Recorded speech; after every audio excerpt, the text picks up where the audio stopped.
Olá, tudo bem? Nesse vídeo nós vamos tratar sobre o segundo reinado, de 1840 a 1899. É interessante que você assista o vídeo anterior sobre o período regencial e o outro vídeo sobre o primeiro reinado. Espero que vocês gostem, se inscreva no canal, dê um like, deixe um comentário e vamos para o vídeo. O segundo reinado. Iniciado em 1840, o segundo reinado só vai terminar em 1889 com a proclamação da República do Brasil. E ao longo desses 49 anos, o poder esteve concentrado na figura do imperador Dom Pedro II.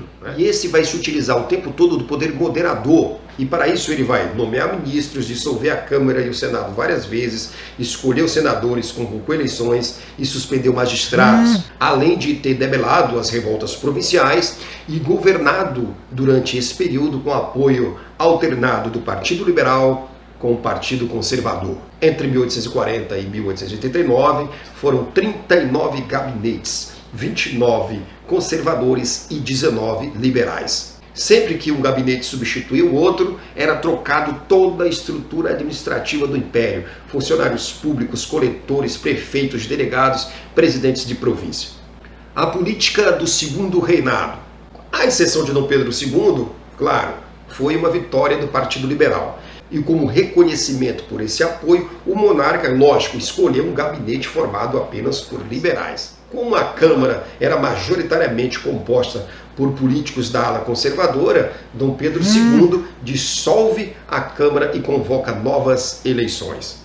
No segundo semestre de 1840, onde ocorre o pleito eleitoral, esse pleito ficou conhecido como as eleições do cacete. O que foram as eleições do cacete? Essa denominação revela como se deu o processo eleitoral no Brasil imperial. Os líderes do Partido Liberal organizaram grupos armados para intimidar os conservadores. E assim eles promoviam violências e também fraudes nas urnas para garantir sua vitória. É importante lembrar também que os conservadores, quando no poder, também se utilizavam desse método. Só que dessa vez a repercussão foi muito grande. Dom Pedro II demitiu o Ministério Liberal e nomeou um gabinete conservador e convoca, portanto, novas eleições. Os levantes armados dos liberais em 1842. Como sempre acontecia, o Partido Conservador, agora no poder, vai vencer as eleições. E os liberais vão reagir em 1842 por meio de levantes armados em São Paulo e Minas Gerais. As sublevações foram sufocadas por Luiz Alves de Lima e Silva. Em 1848, a insatisfação popular com o excesso de poder nas mãos do imperador deu início a uma nova insurreição na província de Pernambuco. Era a Revolução Praieira. Enquanto os fazendeiros de São Paulo, Rio de Janeiro e Minas Gerais acumulavam riquezas, os fazendeiros do Nordeste enfrentavam graves problemas, como a falta de crédito para a modernização de seus engenhos de açúcar, o pagamento de altos impostos e a grande concorrência interna de lavouras de cana do Sudeste. É importante ressaltar que nessa época o açúcar era um segundo produto de importação, seguido do algodão. E também se destacava nessa economia a produção pecuarista e a produção de tabaco. No final do século XIX, a borracha extraída nos seringais da Amazônia também vai ganhar destaque na economia até o início do século XX. A balança comercial negativa em 1844. Até 1844, a balança comercial acumulou déficit e o Brasil comprava mais artigos importados do que arrecadava com as exportações. Portanto, essa falta de manufatura no país gerava esse desequilíbrio na balança comercial. Para resolver o problema, o ministro Manuel Alves Branco, em 1844, vai criar um novo imposto sobre importações. Era a tarifa Alves Branco. A tarifa Alves Branco variava de 20% a 60% sobre cerca de mais de 3 mil produtos estrangeiros que eram comprados, E, portanto, ela visava ampliar a receita fiscal brasileira. Essa nova taxa ela tinha como objetivo desenvolver a indústria nacional. Inclusive, o Barão de Mauá é que vai se beneficiar com essa política. As tarifas Alves Branco ajudaram, portanto, a aliviar a situação orçamentária do Brasil em 1860, mas não resolveu de maneira nenhuma o problema econômico que assolava o país. Os empréstimos para não taxar os grandes proprietários. Apesar de necessitar de novos recursos para desenvolver a economia nacional e a indústria, o governo relutava em criar impostos territoriais, porque ele sabia que esses impostos iriam incidir sobre os grandes fazendeiros, que eram a sua base política de sustentação. E assim, ele vai preferir pegar empréstimos, né, com a Inglaterra. E até 1889, a dívida já era de 32 milhões, né, de libras, e se pagava de juros 1,5 milhão de libras. A necessidade de civilizar o Brasil. No objetivo de se afirmar internacionalmente, Dom Pedro II e seus diplomatas procuravam apresentar no exterior uma imagem positiva do Brasil, né? De um país moderno, de um país civilizado, né? Apesar da existência ainda da escravidão. E assim eles apresentavam o fim do tráfico negreiro em 1850 como um sinal de que o fim da escravidão se aproximava, né? E assim eles se empenharam na modernização da capital, Rio de Janeiro, cartão postal do Brasil. E assim eles vão implementar ruas iluminadas a gás, serviço de bondes puxado a cavalo, calçamento nas ruas e avenidas e construíram esgotos e pontes. Os pobres do Rio de Janeiro. Essa modernidade implementada pelo imperador não vai chegar nas regiões mais pobres da cidade. Os pobres do Rio de Janeiro continuavam morando ou nas periferias ou nos casarões antigos ali no centro da cidade, né, que logo foram transformados em cortiços, né? Esses cortiços vão se proliferar entre 1868 e 1888, de 642 unidades para 1.331 unidades. Logo, as epidemias como febre amarela, varíola, cólera, que assolavam o Rio de Janeiro, a política higienista logo acusou essas moradias coletivas como a causa das epidemias que assolavam boa parte da população do Rio de Janeiro. Dom Pedro II, o mecenas brasileiro. Dom Pedro, nessa intenção de modernizar o país, né, acabava financiando o estudo de artistas no exterior, estimulava a vinda ao Brasil de missões científicas estrangeiras, né, e ele próprio se dedicava a atividades intelectuais como a medicina, a engenharia, a astronomia e a tradução de textos clássicos. Essa efervescência na construção da identidade nacional, nas obras dos intelectuais, vai ficar muito evidente durante o romantismo, né? Porque aí vai ser uma época que vai surgir uma língua nacional, livre da influência lusa, surgirão obras, né, desses autores românticos, em que eles vão dar ênfase a temas nacionais, a tipos nacionais, e assim começa a se configurar a nossa identidade como nação. Por exemplo, os índios aparecem de modo positivo nas obras de Gonçalves Dias, né? Nos romances de José de Alencar, o Guarani, Iracema. Franklin Távora, na obra O Cabeleira, né, denuncia os problemas sociais do Nordeste.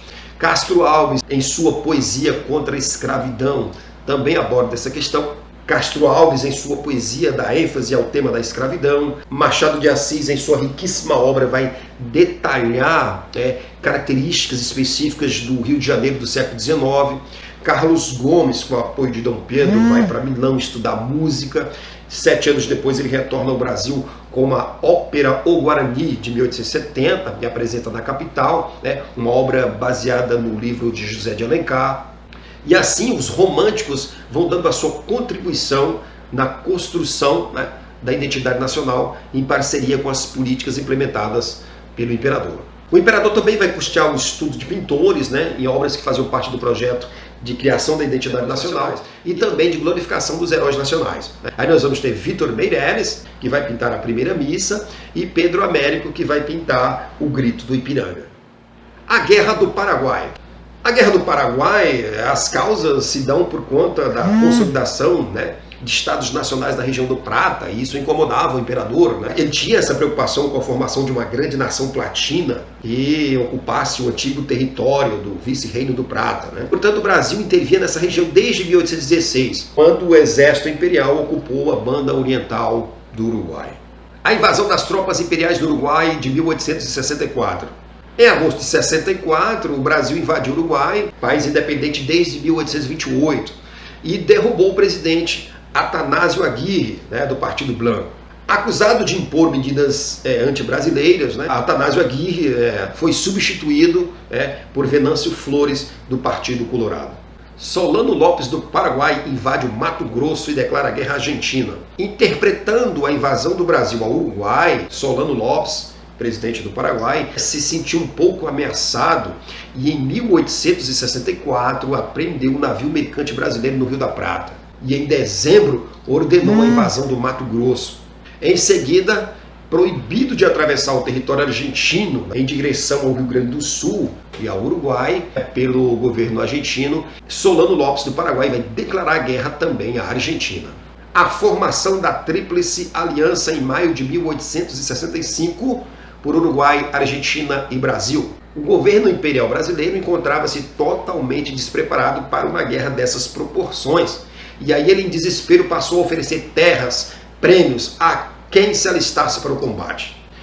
Prometia inclusive a alforria de escravos que lutassem no combate contra o Paraguai. A Guarda Nacional foi incorporada ao exército e muitas pessoas foram recrutadas à força para as milícias imperiais. Muitas mulheres também participaram dos esforços de guerra, seja nos campos de batalha e apoio, seja cuidando dos feridos, seja no preparo de alimentos, seja no fabrico de munições. O desenrolar da guerra. A guerra se alastrou rapidamente, Os paraguaios tiveram algumas vitórias significativas, mas aos poucos as tropas da Tríplice Aliança, Uruguai, Brasil e Argentina, foram se recuperando e passaram à ofensiva.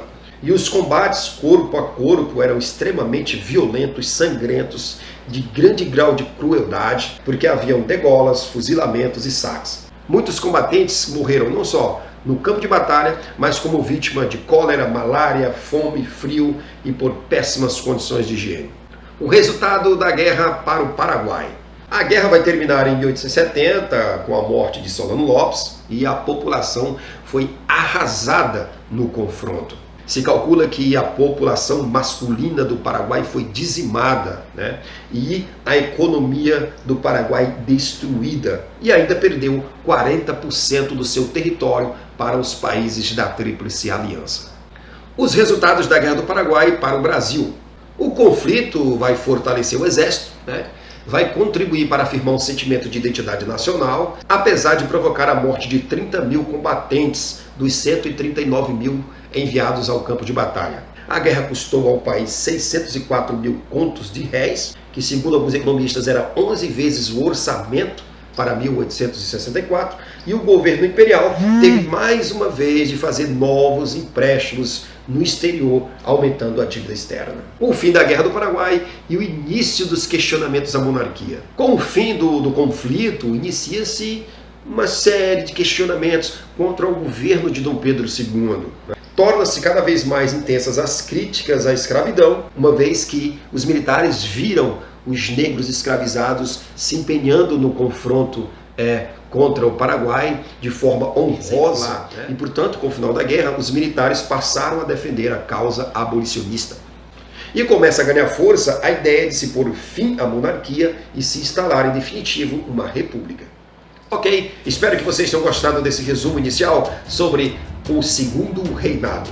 É interessante que vocês assistam o vídeo também da Proclamação da República aqui no canal. Até lá!